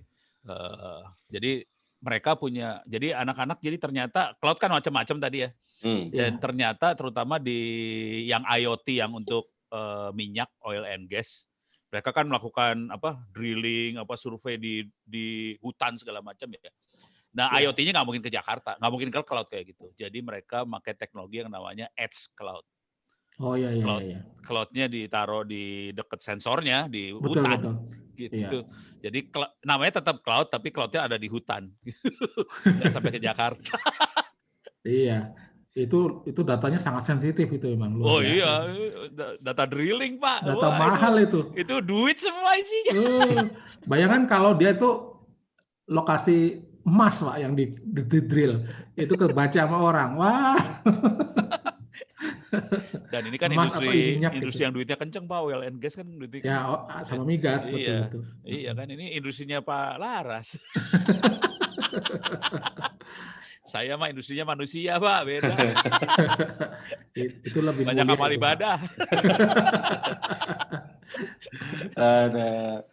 Ini ada lagi nih Pak, apakah di PJN ada risk management dalam sebuah proyek IoT untuk kondisi munculnya produk pesaing yang bisa menggantikan proyek tersebut atau terjadi perubahan kondisi di pasar global? Jadi risk management tuh ya sama prosedur standar juga sih itu. Jadi malah itu kami punya satu unit risk management sendiri gitu kan, untuk melihat resiko tuh. Jadi beberapa resiko dilihat mulai dari pada saat fase perencanaan gitu ya. Jadi bisnisnya belum ada ini, belum jalan. Jadi di pas perencanaan mulai dari budgeting, mulai dari perencanaan marketnya seperti apa. Terus kemudian pada fase pembangunan itu juga kita definisikan resikonya gitu ya. Ada risk register lah istilahnya tuh, daftar resiko yang mungkin timbul dan mitigasinya seperti apa. Jadi pada saat perencanaan, pada saat pembangunan, pada saat launching, pada saat sudah operasional itu juga ujung ke ujung kita. Apalagi tadi industri migas ini kan kaitannya nyawa Pak ya. Kalau salah sedikit meledak gitu kan bisa korban jiwa. Nah, makanya ini risk register atau risk management ini jadi sesuatu yang sangat serius kita perhatikan di sini gitu. Menarik Itu sih. sih. Ini kan bentar lagi puasa nih. Itu IoT di bulan puasa apa Pak yang bisa di ini? Apa namanya bangunin orang untuk sahur atau Iya, alarm. otomatis azan sendiri bisa jadi. Bisa jadi. Atau tahu-tahu order sendiri gitu. Tek. Oh iya. Bisa. Kalau di luar itu kan robot-robot juga sudah banyak ya Pak ya menggantikan apa namanya Ya, juga manusia. Iya. Nah, saya ngelihat kalau kita ke apa namanya Terminal 4 Canggih itu ya, itu semuanya sekarang sudah otomatis sih ya Pak ya. Dari mulai kita masuk sampai kita duduk itu semuanya sudah otomatis semua, sampai bagasi ada apa namanya dia sudah mengolah sendiri ini terbang kemana, kemudian ini nanti dan sebagainya. Nah, itu cukup ini sih apa di Indonesia kayaknya belum ada deh. Malah kebanyakan hilang bagasi. Itu oknum, Pak. Ya, oknum ya. Tapi sebenarnya sistem bagasi itu udah otomasi loh Pak, udah robot itu. Nah, iya. Karena dia berdasarkan apa ya? Jadi kan pada saat kita check in itu kan ada kayak check-in booth ya. Itu kan udah di jalurnya. Terus conveyor-nya itu kan di belakang itu kan satu ya. Nah, setiap tas itu kan pasti akan ngumpul jadi satu itu. Sebenarnya setiap tas kita itu udah di tagging kan, ada barcode-nya itu. Nah, di belakang itu sebenarnya otomatis sudah Pak, udah nggak manusia itu yang ngatur. Jadi tas kita masuk ke pesawat mana, untuk tujuan mana itu sebenarnya diatur gitu. Tapi memang ya selalu ada inilah, ada lubang gitu ya, loophole. Nah, beberapa bandara di luar negeri udah lebih maju dalam mengatasi hal ini gitu. Menarik. Besok kita undang orang Angkasa Pura deh, Pak Ono. Menarik tuh. Siap. Mungkin ada yang lain, Mas Reza Palevi, monggo yang mau nanya, silakan. Assalamualaikum warahmatullahi wabarakatuh. Waalaikumsalam. Perkenalkan, nama saya Muhammad Reza Palevi. Saya dari Institut Teknologi Tangerang Selatan. Saya mau bertanya nih Pak Laras Wibowo. Andai kata saya ini memiliki inovasi teknologi yang menggunakan IoT, contohnya Arduino ya. Apakah dan saya mau menggunakan inovasi saya itu untuk tujuan komersial, saya pengen bisnisin.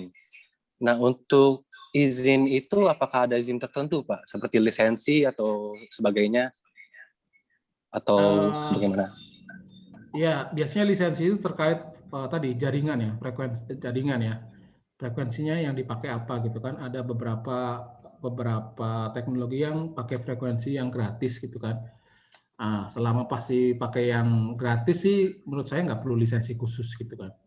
Tapi begitu kita pakai frekuensi yang berlisensi, berbayar, ya itu yang harus diperhatikan sih.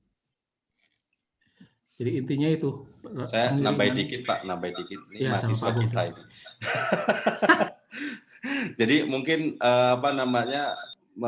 terkait dengan produk tertentu, kalau misalnya kita beli terus kita combine jadi produk, misalkan Mas Reza punya kolam nih, gitu. Terus kolam itu mau diisi dikasih makan ikannya per jam 3 sore, gitu misalkan.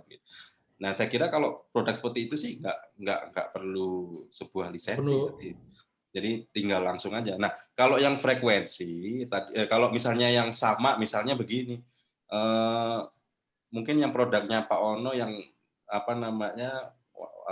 yang kita tahu lah, yang di daerah-daerah yang lagi disemprit plat merah itu kan mungkin secara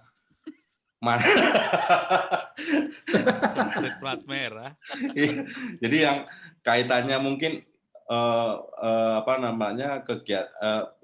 perizinan atau mungkin yang saya nggak tahu apakah menggunakan frekuensi yang sama dan sebagainya. Saya kira isi itu. Tapi kalau dikombin jadi sebuah produk sih saya kira nggak perlu sebuah izin ya. Ini intinya gini doang kalau yang disemprit plat merah. Jadi jadi kebetulan Kominfo cukup berpihak pada rakyat urusan izin frekuensi ya, izin frekuensi. Jadi frekuensi 2,4 GHz itu Wi-Fi sama 5,8 GHz itu Wi-Fi juga, itu free, nggak usah pakai izin. Yang jadi masalah kalau kita menjual internet di atas itu. Jadi kalau kita pakai itu untuk menyalurkan internet, kalau kita buat langganan internet, ada yang namanya izin operator. Ya, kayak PGN itu punya izin operator dia. Jadi dia punya izin ISP. Jadi Pak Laras aman karena dia punya izin ISP. Pak Laras bisa ngasih layanan internet ke desa-desa. Nah, kalau kita cuma pakai frekuensi doang dan kita tidak ngasih internet, kita aman. Tapi kalau kita pakai frekuensinya dan melewatkan internet di atas itu, kita harus punya izin Kominfo sebagai ISP. Itu aja sih. Mantap. Ini ada lagi nih, kalau misalkan terkait dengan yang tidak ada jaringan GSM-nya, untuk kasus yang membangun jaringan IoT, seperti apa? Mungkin bisa cerita yang internet tanpa harus connect internet itu kali ya Pak? Atau di relay atau gimana? Monggo. Enggak, itu tadi Pak Laras sudah ngasih lihat yang 4 tadi, ada LoRa, apa segala macam. Pak Laras. Monggo Pak Laras. Jawabannya di Pak Laras sebenarnya. Jadi kalau nggak ada jaringan GSM, tergantung nih mau ngirim seberapa jauh ya. Tadi kayak Pak Ono sudah sampaikan, kalau memang cuman lingkupnya adalah dekat RT RW, ya udah bikin jaringan closed loop aja pakai LAN, pakai itu kan. Pakai LAN atau pakai WiFi masih bisa ya. Atau WiFi sendiri masih bisa gitu ya. Pada dasarnya kan cuman kita butuhnya supaya data itu tersampaikan. Kalau misalnya memang kagak ada benar-benar, ya udah datanya itu disimpan aja dulu di lokal gitu ya. Di lokal di perangkatnya itu nanti secara rutin diambil, dikumpulin, baru diolah atau kalau perlu pakai USB gitu ya. Jadi di download pakai laptop gitu kan. Kalau memang benar-benar nggak ada gitu dan lingkupnya relatif kecil, ya udah manual download datanya gitu kan. Jadi benar-benar kita nentuinnya itu berdasarkan satu luasnya lingkup IoT, kemudian kebutuhannya itu datanya seberapa besar gitu ya. Sifat datanya apakah urgent harus dikirim segera untuk dianalisa atau cukup bisa download sehari sekali pakai laptop, kita dianalisa besoknya.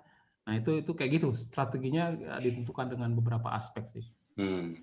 Ini mungkin seperti di perkebunan sawit, itu kan kasusnya datanya mungkin gini ya Pak, apa namanya? Sekarang teknologi, kalau dulu mungkin kita ngecekin pakai pesawat ya, mungkin kalau sekarang pakai drone dan sebagainya, data di capture dulu, turunin, dimasukin, baru dianalisa kali begitu ya? Kalau kelapa sawit itu ada teknologi namanya radio trunking ya. Oh, radio trunking, oke. Itu juga bisa kan. Itu pakai itu juga bisa. Intinya sih sebenarnya gimana cara ngirim data dari sensor ke backend gitu kan, ke server belakang. Itu aja. Ada cerita juga Pak untuk urusan kelapa sawit Pak. Wah, gimana nih? Teman-teman tuh ini Astra kan punya kebun gede lah kelapa sawit segala macam. Terus teman-teman mulai eksperimen di situ. Jadi masalahnya bukan radio trunking data, bukan Pak. Ternyata masalah paling gede adalah maling. Betul, vandalisme Pak, memang betul itu. Aduh, ampun nangis kita. Itu masalah paling banyak itu emang. Itu juga sensor tsunami itu di Padang, Sumatera Barat segala macam. Jadi maling juga Pak masalahnya. FO saya tuh Pak pernah digali sama orang karena dikirain kabel tembaga itu Pak mau dijual lagi. Padahal itu kan kaca ya FO itu. Kaca. Jadi kayak gitu tuh. Iya. Ya, masalah Republik ini masalahnya itu Pak. Ternyata. Itu sih. Urusan perut ya Pak ya. Berarti lama-lama jembatan di Madura sana ambrol juga lama-lama Pak ya. Iya. Lu bisa dimaki orang Madura lu, hati-hati. Iya. Siap. Mungkin ada yang lain nanya, silakan. Mungkin 1 atau 2 pertanyaan lagi ternyata sudah 5:30 ini. Nggak kerasa. Iya, cepat ya. Iya. Oke. Ada nggak nih? Saya cek di ini juga YouTube. Boleh Pak. Nggak ada sih kayaknya. Nggak ada ya. Oke, mungkin Pak Laras, terima kasih segitu dulu. Ya. Ada. Minta maaf, ada satu. Oke, silakan. Maaf Pak Laras, ada satu lagi terakhir ya Pak. Oh siap. Ya, terakhir. Ntar saya share screen. Oke. Dari Varianto, ini Evar Gmail. Titik pertanyaan buat Pak Laras. Apakah sudah ada smart meter gas yang komersial di pelanggan? Sudah berapa banyak konektivitinya berbasis LP1 maupun seluler? Dan sudah diimplementasi di daerah mana saja? Terima kasih Pak Laras. Gitu. Terima kasih Pak Mas atau Mas Varianto nih. Kayaknya Mas muda-muda soalnya. Follower saya laki-laki dan muda Pak. Itu. Laki-lakinya yang jadi masalah, mudanya masalah. Laki-laki yang jadi masalah ya. Jadi meter gas itu sekarang sudah ada gitu ya, baik untuk pelanggan. Jadi pelanggan PGN itu akan ada 2 jenis, pelanggan PGN yang industri. Jadi perusahaan-perusahaan gitu ya, ada pabrik kaca, pabrik keramik, pabrik pupuk gitu ya. Itu satu. Jadi meternya juga meter gas yang khusus untuk industri. Ya biasanya lebih tahan panas, lebih tahan cuaca gitu kan, karena pabrik ya. Jadi lingkungannya lebih ganas lah gitu kan. Dibandingkan kalau pelanggan yang kedua adalah rumah tangga. Jadi meter gas rumah tangga itu meternya lebih kecil, lebih simpel gitu ya. Pengiriman datanya juga sebulan sekali karena cuma untuk billing doang, untuk tagihan. Kalau industri itu bisa aja dia butuh data tiap hari sekali atau tiap 6 jam sekali, itu meternya harus bisa ngirim. Jadi sekarang itu sudah ada meternya, menggunakan GSM, ada juga pakai FO gitu ya. 2 model itu sih. Nah ini kami karena PGN itu sedang punya program nasional yang disebut sebagai Sabta PGN. Sabta PGN itu ada 7 program strategis PGN. Salah satunya adalah PGN Sayang Ibu atau PSI, atau kita biasanya nyebutnya Jargas gitu ya, jaringan gas kota, di mana rumah tangga nanti akan dipasangin ditawarin layanan gas. Ada juga smart meternya gitu. Nah, ini kita lagi riset apakah memang ini cuma pakai FO aja, karena kan untuk butuh keandalan tinggi ya. Tapi kalau misalnya daerah-daerahnya itu tadi seperti yang susah dipasang FO, kita lagi riset tadi. Makanya kita ngeriset 4 teknologi LP1 tadi. Mana sih yang paling cocok gitu ya. Jadi ini kita akan masif nasional, kita keluarkan produk sambil memikirkan bagaimana teknologi smart meter yang paling optimal. Iya, karena saya ngeliat juga jaringannya di samping rumah saya itu udah ada galian, mungkin sekalian FO-nya numpang di situ kali ya. Jadi sekalian ada Iya. internetnya gitu ya Pak ya. Iya, iya. Karena kita pakai itu kan untuk collect data ya, data pemakaian gas. Sambil kita ngontrol tadi, kalau ada kebocoran, valve-nya tuh langsung nutup, cekik gitu, otomatis. Gitu. Cukup menarik. Itu nanti bisa dimonitoring melalui mobile atau smartphone. Bisa Pak, gitu ya? jadi pelanggan bisa ngelihat. Berarti nanti untuk yang apa namanya gas yang 3 kiloan atau mungkin yang ada di rumah-rumah itu bisa digantikan lewat situ ya Pak ya? Iya Pak. Berarti kebanyakan sekarang ini ya, apa apartemen gitu ya kebanyakan ya?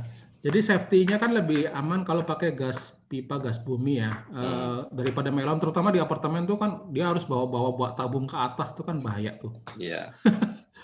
Terus jenis gasnya juga beda Pak. Gas melon itu berat jenisnya lebih berat dari udara. Jadi kalau bocor dia kan cenderung ngumpul ke bawah. Ngumpul, kalau ada api percikan meledak gitu kan. Tapi kalau gas PGN, gas bumi itu berat jenis lebih ringan dari udara. Jadi kalau ada bocor dia akan naik ke atas, begitu ada celah dia keluar tuh. Gitu. Dan ada kita kasih sen ya, kita kasih bau. Jadi ketahuan lah kalau bocor tuh. Oh, ada macam-macam gas, baru tahu juga saya. Kasih ya. ya. Saya juga baru tahu setelah join PGN, Pak.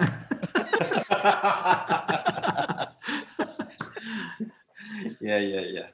Oke, jadi terima kasih. Intinya adalah dalam pemanfaatan IoT itu tadi ada banyak ya di sekitaran kita, kemudian di banyak transportasi, smart city, perumahan, banyak gitu.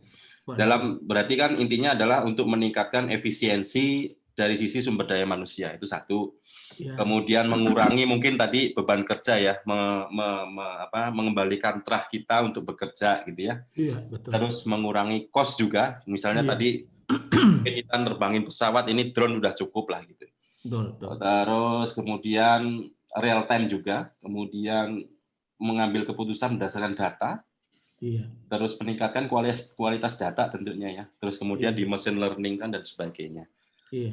Gitu. Oke, terima kasih Pak Laras, Pak Ono dan rekan-rekan semuanya. Pak Ono, Pak Agung, terima kasih banyak Pak Laras.